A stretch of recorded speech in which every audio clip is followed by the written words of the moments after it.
In 1956, in the jungle of eastern Ecuador, 5 American missionaries were killed by savage Indians. Less than 3 years later, the daughter of one of those missionaries was a playmate of those savages. The story of the 5 men, their killers, and how this little girl, who happens to be my daughter Valerie, came to be living among them is a strange one. But it's true, and these pictures are true. My husband, Jim Elliot, was one of the 5 who died. Nate Saint, the missionary pilot, whose tiny plane was our lifeline, took pictures of the first friendly contact with the killers. Cornell Kappa recorded the story of death, and I took home movies of life in an Auca village. This is the story.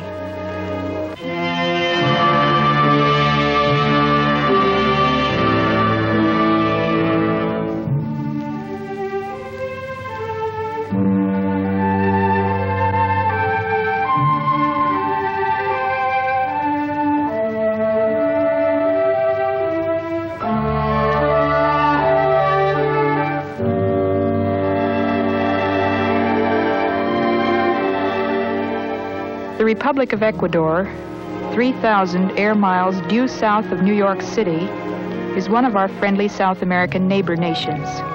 Quito, its capital city, is just below the equator, 9,000 feet up in the Andes. This is where the story began. Here, where the conquistadores wrested an empire from the Incas back in the 16th century, Jim and I studied our Spanish, each of us living with an Ecuadorian family.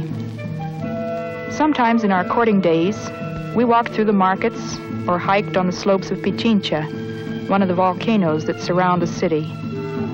Later on, we were married here. In fact, each of the 5 who were killed spent some time in Quito.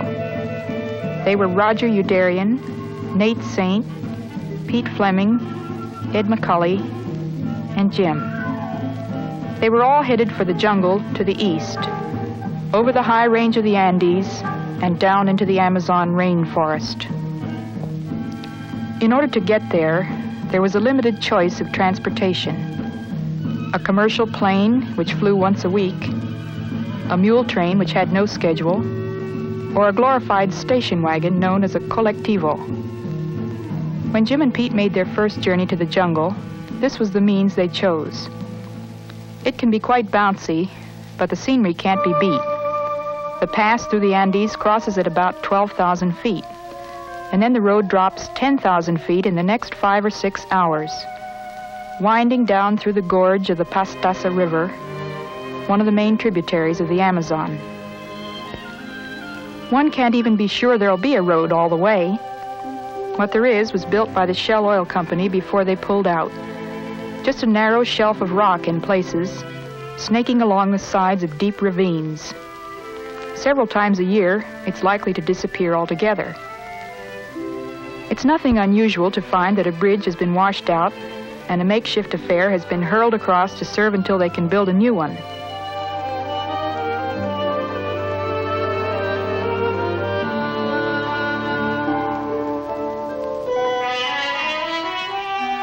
You have to be an optimist to cross these bridges, but the Ecuadorian takes them casually. While this doesn't happen every trip, he's quite pleased when he finds himself safely across. Trucks are waiting for you on the other side of the breach. Somehow, everyone is packed in, and off you go again, hoping the road goes through from here on.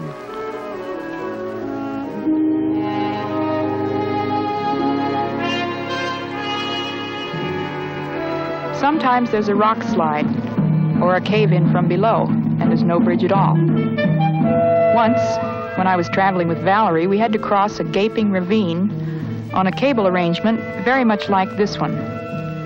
The operators were quite jovial about it. They waved me onto a sketchily built platform, already loaded with gasoline drums. As they shoved me off into space, I realized the drums were empty and they began to roll. The wind was blowing a gale, and the ropes didn't look too sturdy, but we made it, as they usually manage to do. Chelmeda, once a base for the oil company, was the end of the first leg of our trip. It's a full day's journey by road from the capital, an hour or so by airplane. This is where Nate Saint had set up his base for missionary aviation. At one time or another, all of us jungle missionaries stayed with Nate and Marge Saint in their rustic and thoroughly functional house. What Nate and his airplane did to help change the lives of those who were stationed in remote outposts, only those who served before the age of flight can fully appreciate. Nate even devised ways of transporting aluminum sheets of roofing in a rack under his plane. In the jungle, where thatched palm is the standard, these provided a longer lasting and a cleaner roof. Marge managed to find time to take care of her 3 children and supply the jungle missionaries with everything from fresh beef and fruits to screens and nails. Whenever Nate took off with supplies, it was Marge who bought, stored, packed, weighed, and even helped Nate load them into the plane. She kept his ground log, knew his position in the air, and stood by at all times with shortwave radio. Peter from 20 Mike, before we take off, would you pass on that last weather report that you got from QP Entrance and Cool, please, over? All of us found we had to do amateur medical work on our jungle stations. But we were thankful for the plane and the knowledge that in an emergency, a radio call would bring it in, and a patient could be flown out to the doctor.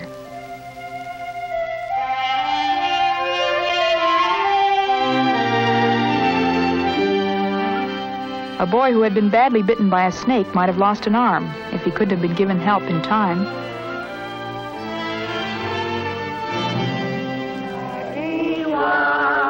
The friendly Quichuas, with whom Jim, Pete, and Ed worked, all knew Nate's little yellow plane and weren't afraid of it. They even begged for rides. Even some of the well-known tribe of head shrinkers called Jibaros had heard the words of the Lord Jesus from Raj and others, and some had come to believe.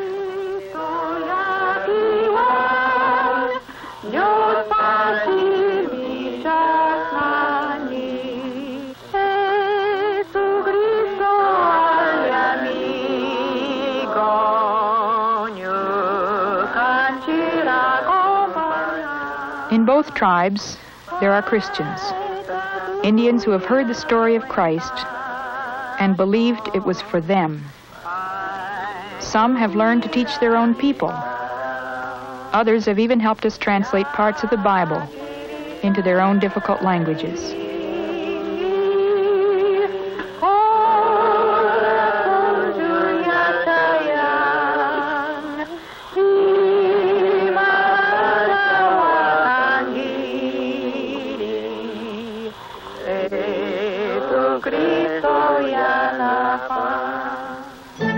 Nate was very ingenious. He invented a sort of pod on the wing struts which would release a parachute with supplies. When Jim and I were just married, we opened a new station at a place called Puyupungu. For 5 months we had no airstrip, and Nate dropped some of our supplies to us by parachute.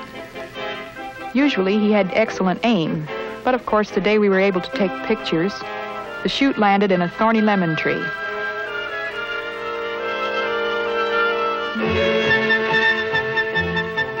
Jim managed to get it out all right. After a rather limited menu, mostly of rice and beans, those fresh vegetables tasted pretty special to us. When the airstrip at Puyupungu finally passed Nate's testing procedure and he made his first landing with us, we were as excited as the Indians. It gave us hopes of opening more stations, of getting around more often to visit the Indians. There was one group of Indians no one had ever visited and come out alive. They were the Aucas, feared even by neighboring Indian tribes. One day when Nate had flown into Arahuno, where Ed and Mary Lou lived, they decided to make another search. Everyone knew they were there, somewhere in the jungle. Aucas had killed a Quichua Indian near Ed's station only a few months before. The 5 fellows had talked and prayed a lot about reaching these people. But it seemed a very remote possibility until that day in September 1955. Ed and Nate were just about to turn around and fly for home when they saw the house. They didn't see any people, but there was no question about it. It was an Auca house. Long before this, Nate had devised an air-to-ground exchange by means of a bucket suspended on a long cord from the plane. He even dropped a telephone so we could talk back and forth with the plane. As the plane circled slowly in the air, the bucket dropped to the vortex of the cone. Don't ask how he figured it out.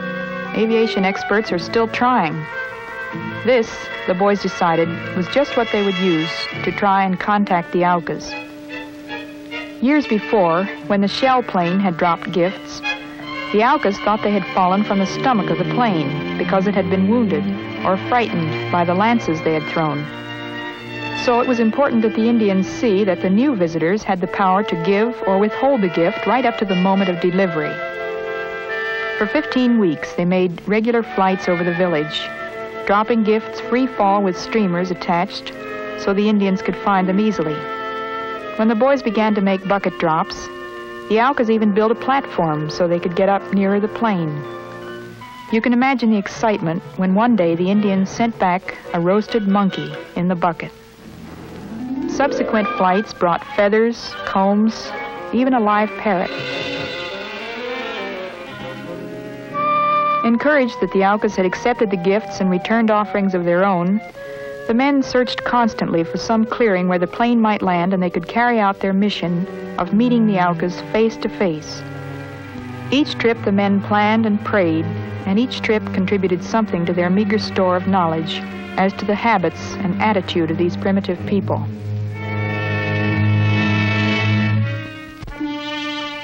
Finally, the day came when they believed God's time had come for them to go and meet the Aucas.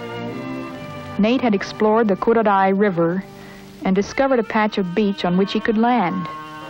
They called it Palm Beach. It took Nate 6 round trips to get the men and their gear into that little sand strip. This is Nate's actual landing, photographed by Ed McCulley on January 2nd. They could not have imagined then how valuable this document was to become. Back at Shelmeda, Marge had regular contact with the party on the beach, taking down the messages in a code we had devised because we wanted to keep the operation quiet until the men had made the first successful contact. While so far they had seen no Aucas, they believed they were in the area, were probably watching their every move as the missionary party made camp on the beach.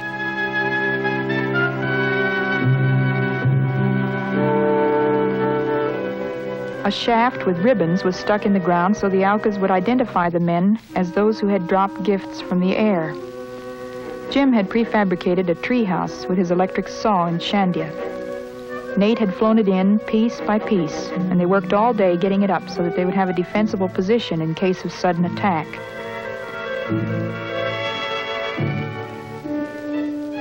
While Jim and the fellows were on the beach, I was at home in Shandia, listening every chance I got to the radio messages between Palm Beach and Marge. Marge was indispensable. Whenever Nate was away, she knew where he was every hour. She knew how much gas he had on board. She'd run outside, take a look at the sky, and let him know just what kind of weather he could expect for landing. Without radio, the flying program would have been impossible. On Friday, January 6, 1956, after 3 days of waiting on the beach, 3 Aucas appeared. The fellows called the young man George. Of course, neither party understood the other, except for a few words that Jim had learned from an Auca girl who had left her tribe. George seemed completely at ease, loved our insect repellent, and even asked, by signs, for a ride in the airplane. The younger girl, promptly nicknamed Delilah, was fascinated with the texture of the plane, rubbing her body against the fabric and imitating with her hands, when she wasn't scratching, the plane's movement. Nate gave her a model which puzzled her somewhat, but she was quite delighted with it. Because George had shown such interest in the plane, the fellows tried to explain visually how to build an airstrip. hoping the Aucas would get the idea. Then, with elaborate gestures, they demonstrated how the airstrip could be cleared in George's village. I'm afraid the message didn't get across.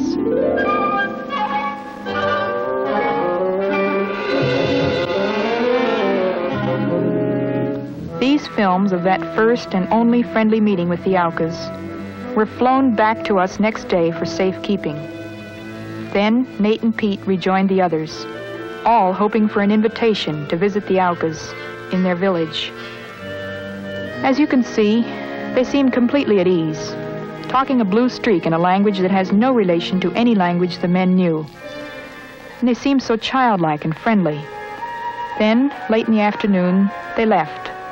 The men waited for them to return. On Sunday at noon, Nate radioed Marge. "Looks like they'll be here for the afternoon service. Pray for us. This is the day. We'll contact you at 4:30. But at 4:30, there was only silence. These last pages of the diary I found on Palm Beach. I am Cornel Kappa, a correspondent photographer. When the news of some difficulty concerning 5 missionaries in the Ecuadorian jungles was reported on the radio, Life magazine has asked me if I wanted to fly down and find out about the fate of these men. It took 24 hours from the center of New York City to Palm Beach, Ecuador. A helicopter manned by a naval rescue team pilot deposited me just as the rescue party was taking the last body to a common grave. The yellow missionary plane with the wings stripped, the bodies dragged out of the river. The atmosphere was fantastic. A storm came on with tropical suddenness, rain fell in buckets, dim figures moved through an eerie light. Grim and weary missionaries looked for the last time at their friends whose bodies they could barely identify. One of them said, "It's better this way. I feel less miserable."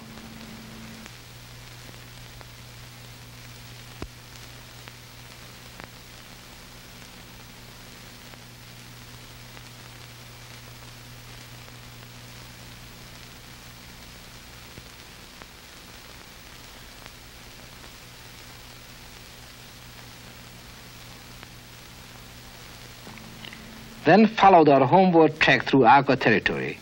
The canoes overloaded, leaked water at the slightest movement, and I sat like a protective mother hen huddling my cameras and film pouches. With hands on triggers and eyes nervously scanning the surrounding jungle, Major Nunberg led the party out of the danger area. At the missionary base at Shalmera, 5 women were waiting for our return.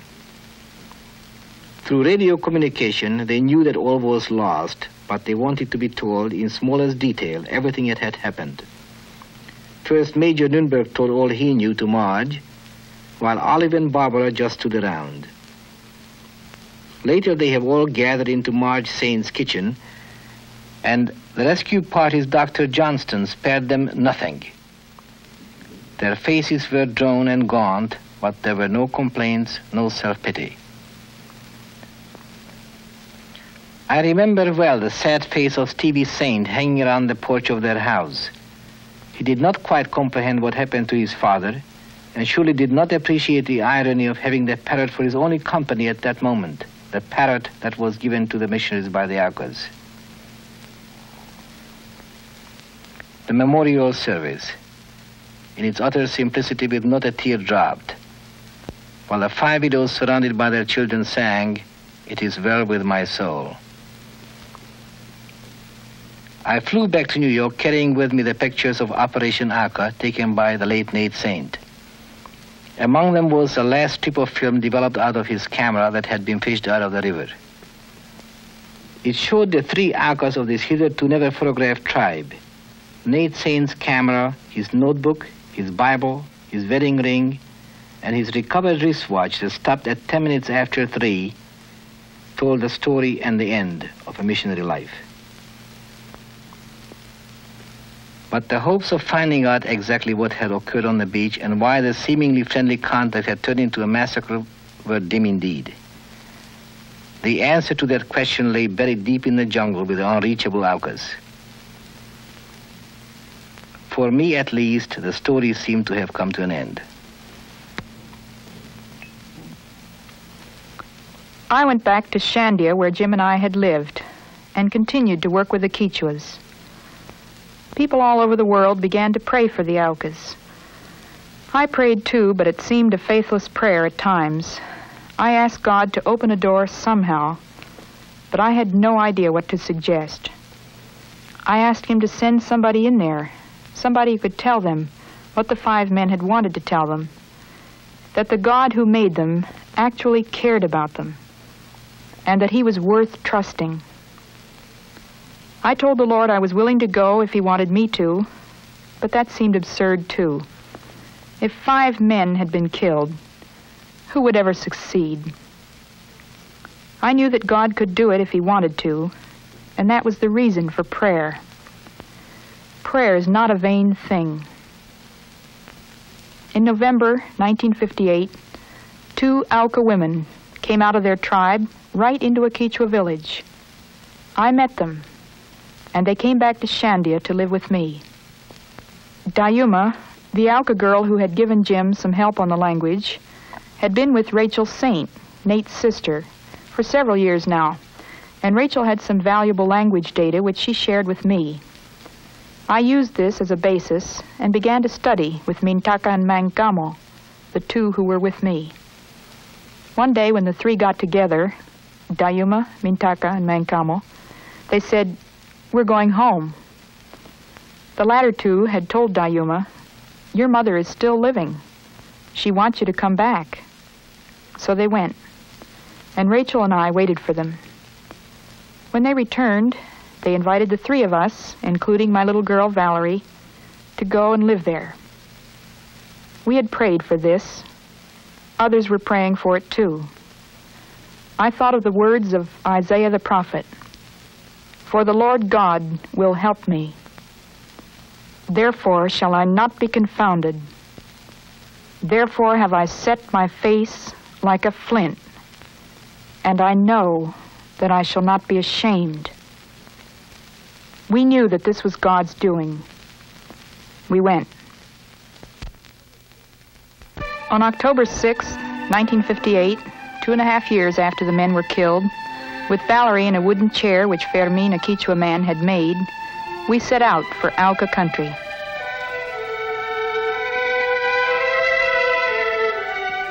It took us 3 days by foot over jungle trails and streams, by canoe down the Curaray and up the Anyangu rivers, and then by foot again to the Tiwano.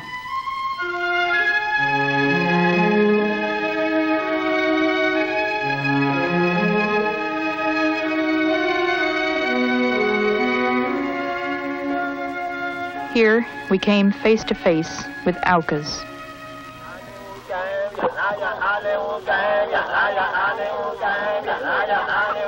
The first one we saw was Delilah, Dayuma's younger sister, the very one who had been friendly to the 5 men on the Curaray beach 2 days before they died.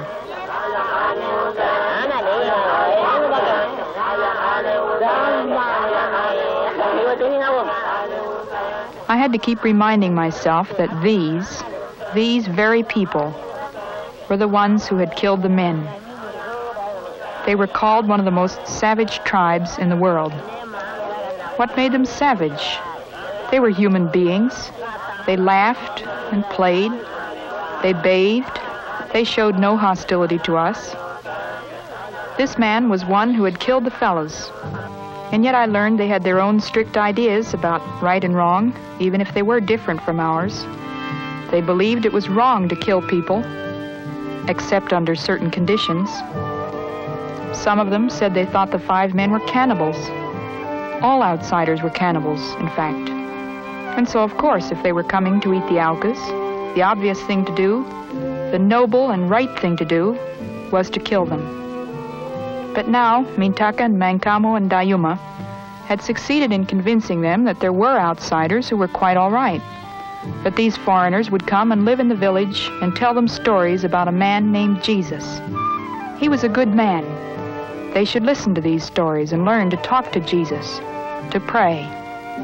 So, just as Mancamo had promised me months before, her people said, yes, let them come. We won't need to kill any more. And so, I took up life with the Aucas. We decided that the best we could do was simply to live as much like them as we could, to share what they ate and the things they did.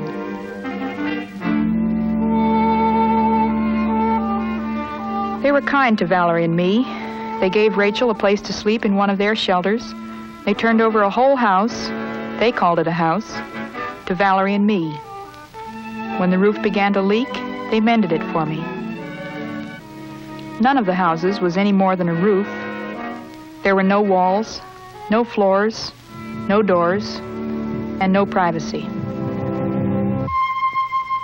The problem of communication was a constant one. I couldn't put together more than a sentence or two, and those were very short ones.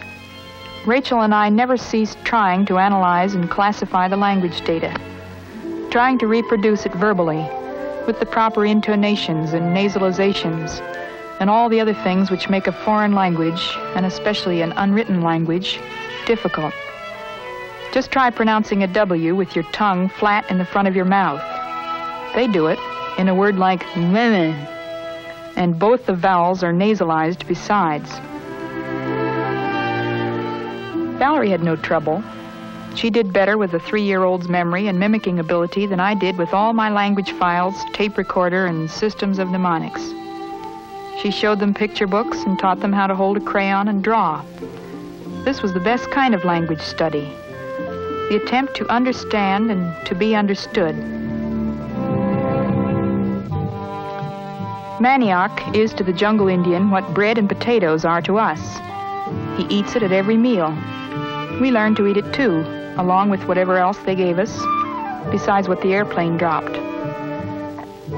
I made a fool of myself trying to learn to make pottery as they did. I rolled the snakes of clay as smoothly as I could, but they just wouldn't go on symmetrically. I'm afraid I was just as awkward when it came to paring manioc as deftly as they did. I never did get the hang of it. When the Indians would come into my house and examine my possessions, they'd ask, "What's this?" And then, "Who made it?" Well, this was a stopper. You don't know who made it? Then how did you get it? In Auca, the same word for get also means take. So if I said I took it, they probably came to the conclusion that I stole it. The big day each week was the day the plane came. We didn't have an airstrip then, but the pilots were expert at buzzing the clearing at very low altitudes and throwing things so that they usually landed square in the middle.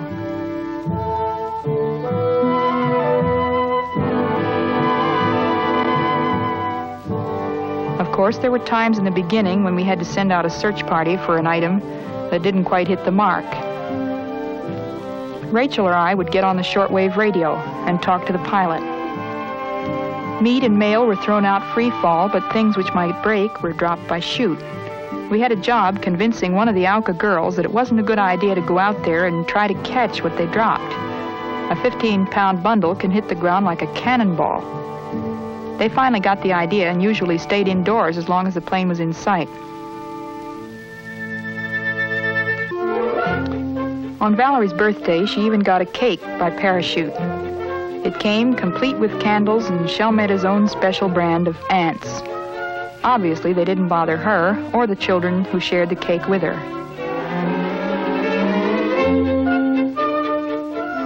Some balloons came in the mail, too, so we had a real birthday party for the kids. These are some of Val's birthday guests. Note that they're wearing the proper suits. Their names are Biba, Damanta, and Bai.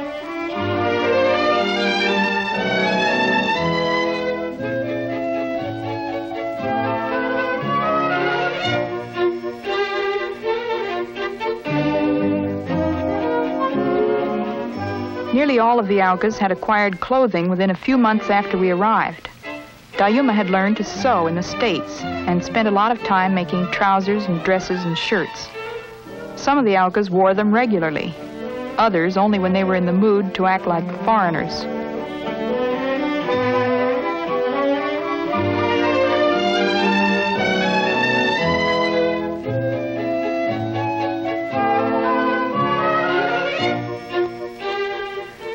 I'm afraid we introduced a lot of new things for the Indians to puzzle over. Someone even gave us a hula hoop.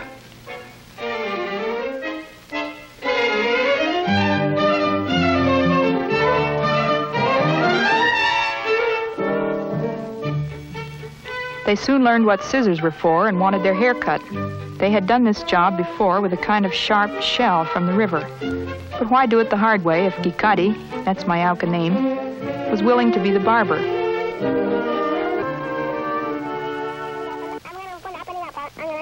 The Aucas rarely counted above 3, but Dayuma explained that one day in 7 was God's day, and on that day she was going to talk about him. Everyone was told to come and sit down and be quiet. She told them simple stories from the Old Testament or stories of Jesus from the New, with their own illustrations and applications to Auca life. Dayuma told them that Jesus says we must not kill. So right away, some of the men stopped making spears. But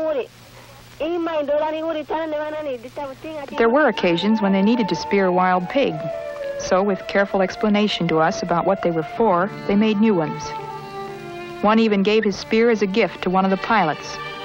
But tell him not to kill any people with it, the man said to me. Tell him it's only for killing animals. Smaller animals and birds are killed with poison-tipped darts shot from a blowgun. The poison is made from the bark of a jungle vine, carefully scraped and cooked over a slow fire until it looks like chocolate syrup. They twist the tips of the darts in this and dry them by the fire. When they get ready to shoot, they take a tiny wad of cotton or kapok, spin it around the dart, and insert the dart in the blowgun. It takes a powerful blast to send it up into the tree where the bird or the monkey is. But at 50 feet or so, they're quite deadly, and they rarely miss.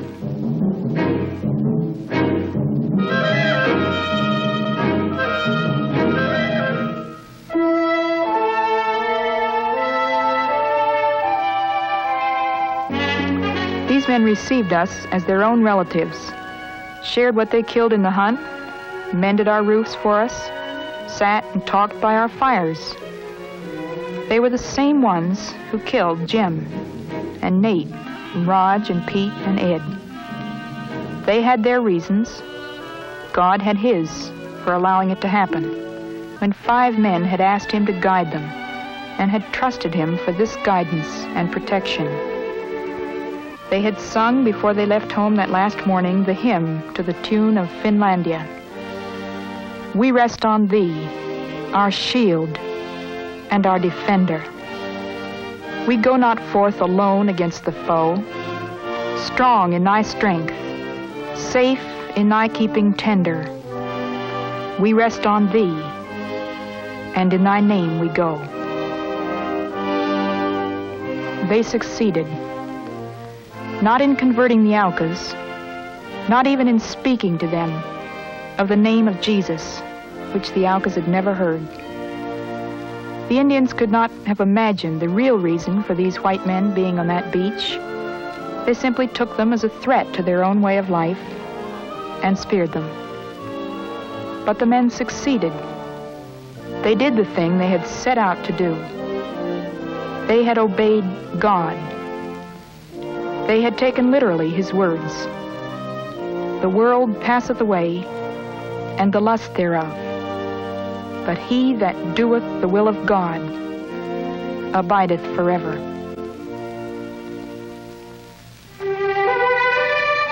This was the motivation, the will of God, obedience to the will. When I went to live with the Aucas, I couldn't do anything that a missionary ordinarily does. I couldn't preach or teach. I couldn't help them very much medically. I certainly had nothing to offer them socially. I couldn't even witness, as we usually define the word. Then I found a verse one day as I was reading in Isaiah. Ye are my witnesses, that ye might know and believe me, and understand that I am he. To be a witness is to know God. This was what I wanted to do, know him. And there's only one road to knowing him, obedience. Jesus said, if any man willeth to do his will, he shall know.